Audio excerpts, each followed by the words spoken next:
जय गुरुजी संगत जी। शुक्राना गुरुजी संगत जी। आज आपके लिए लेकर आई हूँ एक ऐसी अद्भुत सत्संग जो ये साबित करती है कि जब इंसान के सारे रास्ते बंद हो जाते हैं तो ईश्वर एक नई खिड़की खोल देता है। यह सत्संग है श्रीमती सुमन गुप्ता जी की, जिन्होंने कर्ज और गरीबी के गहरे अंधकार से निकलकर समृद्धि और ऐश्वर्य का सूरज देखा। यह सत्संग उन सभी परिवारों के लिए एक संजीवनी है जो व्यापार में घाटे या आर्थिक तंगी की वजह से अपनी उम्मीद खो बैठे हैं। दोस्तों, अगर यह सत्संग आपके अंदर विश्वास की लौ जगाती है तो कृपया लाइक बटन जरूर दबाएं और कमेंट में जय गुरुजी जी शुक्राना गुरुजी लिखना न भूलें। चलिए सुनते हैं सुमन जी की जुबानी, उनकी शून्य से शिखर तक की यात्रा। सुमन गुप्ता की सत्संग सुनिए संगत जी। नमस्कार संगत जी, मेरा नाम सुमन गुप्ता है। मैं मध्य प्रदेश के इंदौर शहर की रहने वाली हूँ। मेरे पति मनोज गुप्ता एक समय में शहर के जाने-माने कपड़ा व्यापारी थे। हमारा जीवन बहुत खुशहाल था, लेकिन कहते हैं न कि वक्त को बदलते देर नहीं लगती। संगत जी, हमारी शादी के 12 साल बहुत शानदार बीते। हमारे पास अपनी गाड़ी थी, अच्छा घर था और बच्चों की पढ़ाई अच्छे स्कूल में चल रही थी। लेकिन 2021 में मेरे पति के बिजनेस पार्टनर ने उनके साथ बहुत बड़ा धोखा किया। वह दुकान का सारा कैश और सामान लेकर रातों रात गायब हो गया। देखते ही देखते हमारे सिर पर बाजार का लाखों का कर्ज हो गया। जो लोग कल तक मनोज जी को सेठ जी कहकर बुलाते थे, वे अब तगादा करने घर आने लगे। रोज सुबह दरवाजे पर किसी न किसी लेनदार की दस्तक होती। हालात इतने बिगड़ गए कि हमें अपनी कार बेचनी पड़ी। फिर मेरे गहने बिके। अंत में नौबत यहाँ तक आ गई कि हमें अपना पुश्तैनी घर बेचकर एक छोटे से किराए के मकान में जाना पड़ा। मनोज जी, जो हमेशा हंसते मुस्कुराते रहते थे, अब एकदम चुप हो गए। वे दिन रात घर में अंधेरे कमरे में लेटे रहते। उनका आत्मविश्वास पूरी तरह टूट चुका था। मुझे सबसे ज्यादा डर इस बात का था कि कहीं वे डिप्रेशन में कोई गलत कदम न उठा लें। घर में खाने के लाले पड़ने लगे थे। मैं बच्चों को सूखी रोटी और नमक खिलाकर सुलाती और खुद पूरी रात रोती रहती। मैं पूरी तरह टूट चुकी थी। न पैसा था, न प्रतिष्ठा और न ही कोई रास्ता। रिश्तेदार भी हमसे कतराने लगे थे क्योंकि उन्हें डर था कि कहीं हम पैसे न मांग लें। एक दिन मेरी पुरानी पड़ोसन रेखा दीदी मुझे बाजार में मिली। मेरा उतरा हुआ चेहरा देखकर उन्होंने कुछ पूछा भी नहीं, बस मेरे आंसुओं के पीछे छुपा दर्द समझ गई। धीरे से बोली, बेटी, जब सब रास्ते बंद हो जाते हैं तब गुरु खुद रास्ता बनकर आते हैं। तू क्यों चिंता करती है? जिसका कोई अपना नहीं होता उसका गुरुजी होते हैं। उन्होंने बताया कि हमारे प्यारे गुरुजी का दिव्य सत्संग चल रहा है। उन्होंने कहा, वहां जा, बस एक बार गुरुजी के चरणों में सिर रखा, देखना तेरे मन का सारा बोझ हल्का हो जाएगा। जैसे हाय मेन सत्संग में गई, एक अनकही करुणा, अपनापन, एक अजीब सी शांति ने मुझे घेर लिया। कीर्तन की धुन गूंज रही थी, तेरा ही आसरा गुरुजी, तेरी ही रहमत। उस पल लगा सालों का जमा दर्द जैसे आंखों से बहने का रास्ता ढूंढ चुका है। मैं रोती रही, पर पहली बार ये आंसू मुझे टूटने नहीं, जुड़ने में मदद कर रहे थे। सत्संग के बाद मुझे गुरुजी के चरणों में बैठने का सौभाग्य मिला। मैं खुद पर काबू न रख पाई। सब कुछ बता दिया, कैसे किस्मत ने हमें राजा से रंग बना दिया, कैसे जीवन जीने की इच्छा भी खत्म हो चुकी थी। गुरुजी ने मेरी ओर देखा, आंखों में दया नहीं, भरोसा था। उन्होंने प्यार से मेरा सिर सहलाया और बोले, बेटी, तू लक्ष्मी को बाहर ढूंढ रही है, पर वह तो तेरी आत्मा में है। मैं हैरान थी। मैंने रुआंसी आवाज में पूछा, गुरुजी, घर में खाने को नहीं? लक्ष्मी कहाँ? गुरुजी मुस्कुराए, वही मुस्कान जिसने मेरे अंधेरे में दीपक जला दिया। जिस घर में स्त्री होती है वहां अन्नपूर्णा का वास होता है। तेरे हाथ में बरकत है, बस रोना छोड़ और सेवा शुरू कर दे। गुरु का नाम लेकर किसी भूखे को खाना खिला, बरकत अपने आप तेरे घर लौट आएगी।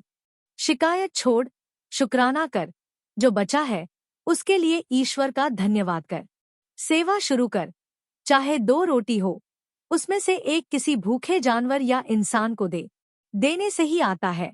हुनर को हथियार बना, घर में बैठकर मत रो, अपने हाथ के स्वाद को लोगों तक पहुंचा। घर आकर मैंने सोचा कि गुरुजी ने हाथ के स्वाद की बात की थी। मैं खाना बहुत अच्छा बनाती थी, खासकर दाल बाफले और बेसन के लड्डू। मेरे पास केवल 500 रुपए बचे थे। मैंने तय किया कि मैं टिफिन सर्विस शुरू करूंगी। मनोज जी पहले बहुत नाराज हुए। उन्होंने कहा, अब हम खाना बेचेंगे, हमारी क्या इज्जत रह जाएगी। मैंने उनके पैर पकड़कर कहा, चोरी करने से तो बेहतर है मेहनत करना। गुरुजी का आशीर्वाद है, चलिए एक बार कोशिश करते हैं। मैंने घर से ही 5 टिफिन का खाना बनाया। पहले दिन कोई ग्राहक नहीं मिला, खाना बच गया। मैंने गुरुजी की बात याद की और वह खाना पास की बस्ती में गरीब बच्चों को बांट दिया। तीसरे दिन एक पास के हॉस्टल के लड़के ने मेरा टिफिन चखा। उसे घर के खाने की याद आ गई। उसने अपने 4 दोस्तों को भी बताया। अगले हफ्ते मेरे पास 10 टिफिन के ऑर्डर थे। एक महीने में यह संख्या 50 हो गई। मेरा नियम पक्का था। खाना बनाते समय मैं लगातार हरे कृष्णा का जाप करती थी और पहला टिफिन हमेशा मंदिर या किसी जरूरतमंद के लिए अलग निकालती थी। लोगों का कहना था कि मेरे खाने में एक अलग ही स्वाद और सुकून है। शायद यह गुरुजी के नाम का ही जादू था। धीरे धीरे काम इतना बढ़ा कि घर छोटा पड़ने लगा। मनोज जी, जो अब तक घर में उदास बैठे थे, उन्होंने भी मेरी मदद करना शुरू कर दिया। वे बाजार से सब्जियां लाते और डिलीवरी संभालते। काम में व्यस्त होने से उनका डिप्रेशन दूर होने लगा। 6 महीने के अंदर हमने एक छोटी दुकान किराए पर ली और नाम रखा, मां अन्नपूर्णा भोजनालय। संगत जी, आपको विश्वास नहीं होगा, लेकिन गुरुजी की वाणी सत्य हुई। जिस दिन हमने शिकायत करना छोड़ा और सेवा भाव से काम किया, बरकत बरसने लगी। 2 साल के अंदर हमने अपना सारा पुराना कर्ज चुका दिया। आज 4 साल हो गए हैं। आज इंदौर में हमारे 3 रेस्टोरेंट हैं। हमारे पास अपनी नई गाड़ी है और हमने हाल ही में अपना नया घर भी खरीदा है। लेकिन सबसे बड़ी बात यह है कि मनोज जी और मैं अब साथ मिलकर काम करते हैं। आज मेरे पास 25 लोगों का स्टाफ काम करता है। मैं उन सभी महिलाओं को रोजगार देती हूँ जो मेरी तरह कभी मजबूर थी। मनोज जी अक्सर कहते हैं, सुमन, अगर उस दिन तूने हिम्मत न दिखाई होती और गुरुजी की शरण में न गई होती, तो हम कभी इस मुसीबत से बाहर न निकल पाते। मेरी बहनों और भाइयों, गुरुजी ने मुझे जो सिखाया वह मैं आपको बताना चाहती हूँ। नारी की शक्ति। जब घर पर मुसीबत आए तो औरत को लक्ष्मी और दुर्गा का रूप लेना ही पड़ता है। नियत में बरकत। जब आप सेवा भाव से काम करते हैं तो ईश्वर ग्राहक बनकर आपकी दुकान पर आता है। वक्त बदलता है। कोई भी अंधेरा इतना गहरा नहीं होता कि सूरज को उगने से रोक सके। बस धैर्य रखें। गुरुजी की शरण। जब बुद्धि काम करना बंद कर दे तो संतों के चरणों में बैठ जाना चाहिए। रास्ता वहीं से मिलता है। संगत जी, यह थी सुमन गुप्ता जी की अद्भुत सत्संग। यह हमें सिखाती है कि परिस्थितियां चाहे कितनी भी विपरीत क्यों न हो, अगर परिवार एक दूसरे का साथ दे और ईश्वर पर भरोसा रखे तो मिट्टी भी सोना बन जाती है। अगर आपको आज की ये सत्संग पसंद आई हो और इससे थोड़ी भी हिम्मत मिली हो तो कमेंट बॉक्स में गुरुजी मेरा भी हाथ थाम लो जरूर लिखें। इस वीडियो को उन लोगों के साथ शेयर करें जो इस वक्त आर्थिक तंगी या निराशा से गुजर रहे हैं।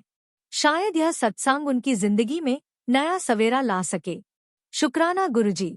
संगत जी, इस चैनल का उद्देश्य केवल कथन, उपदेश या प्रेरणा देना नहीं है, बल्कि वास्तविक धरातल पर जीवन बदलने वाली सेवा को निरंतर चलाना है। इस समय यहाँ एक निरंतर अन्न सेवा संचालित हो रही है, जिसमें ऐसे जरूरतमंद भाई बहनों, श्रमिक परिवारों और छोटे छोटे मासूम बच्चों तक भोजन पहुँचाने का प्रयास किया जाता है, जो कई बार खाली पेट सोने को मजबूर हो जाते हैं। संगत जी, एक प्लेट भोजन किसी के लिए सिर्फ खाना होता है, लेकिन किसी के लिए जीवन की उम्मीद, सुरक्षा और दुआ बन सकता है। अगर आपका हृदय इस सेवा से जुड़ना चाहे तो आप अपनी श्रद्धा और भाव के अनुसार इस पवित्र कार्य में सहभागिता कर सकते हैं। शास्त्रों में स्पष्ट कहा गया है, सेवा वह पुण्य है जो मनुष्य के कर्म भंडार को उज्ज्वल करता है और अदृश्य संकटों को दूर करता है। किसी के पेट में भोजन पहुंचना मात्र कर्म नहीं, बल्कि ईश्वर तक पहुंचा प्रेम संदेश है। कहते हैं कि सेवा में दिया गया अन्न दुआ बनकर लौटता है और जीवन की राहों को सहज बनाता है। जब स्क्रीन पर क्यूआर कोड दिखाई दे तो इस सरल प्रक्रिया का पालन करें। जैसे ही क्यूआर कोड दिखे, उसका स्क्रीनशॉट ले लीजिए। अपने मोबाइल की गैलरी खोलकर वही इमेज सिलेक्ट करें। अपने किसी भी यूपीआई ऐप में स्कैन फ्रॉम गैलरी विकल्प चुनें। श्रद्धा अनुसार सेवा राशि भेजकर अन्न सेवा सहयोग पूर्ण करें। आप अपनी भावना के अनुसार 51 रुपए, 101 रुपए, 501 रुपए, 1100 रुपए या उससे भी अधिक सेवा राशि से जुड़ सकते हैं। याद रखिए, धन से दी गई सेवा पेट भरती है और भाव से दी गई सेवा पाप, बाधा और भय से रक्षा करती है। संगत जी, जहाँ सेवा होती है वहाँ कृपा जन्म लेती है। जहाँ दया बहती है वहाँ असीम आशीर्वाद प्रवाहित होता है। शुक्राना, आभार, प्रणाम। जय गुरुजी। संगत जी।